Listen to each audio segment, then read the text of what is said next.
First বেঞ্চে বসে অঙ্ক পরীক্ষা দেওয়ার থেকে মৃত্যুবরণ করে নেওয়া ভালো। দূর ব্যাংক কিচ্ছু পারছি না, কাউকে একটা শর্ট কোয়েশ্চেন গুলো জিজ্ঞাসা করি। স্যার তো দেখছে না। এই ভাই একে দুইটা বল না রে, একে দুইটা বল প্লিজ। না আমি বলবো না, কুচুটে শাকচুনি। হ্যাঁ দূর, সামনের কাউকে একটা জিজ্ঞাসা করি। এ ভাই এই ভাই শোন না, আমাকে একের পাঁচেরটা বল না, একের পাঁচেরটা। নিজে পড়ে আসিস না কেন?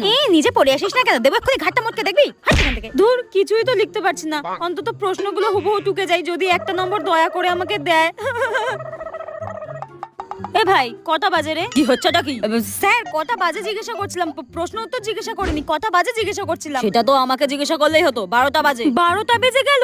আমার পরীক্ষারও 12টা বেজে গেল। আমার মা আমাকে লাথি মেরে ঘর থেকে বের করে দেবে। ওর খাতা দেখে একটু চুরি করে লিখি। কি টিকটিকি ডিমের সাইজের হাতের লেখা। এই আচ্ছা, কিছুই তো লিখতে পারছি না। টয়লেটে গিয়ে কারোর থেকে উত্তরগুলো জেনে আসি। হ্যাঁ স্যার বলছি, টয়লেটে যাব। টয়লেটে গিয়ে উত্তরগুলো জেনে আসবে তাই তো? কোথাও যাবে না, লেখো চুপচাপ।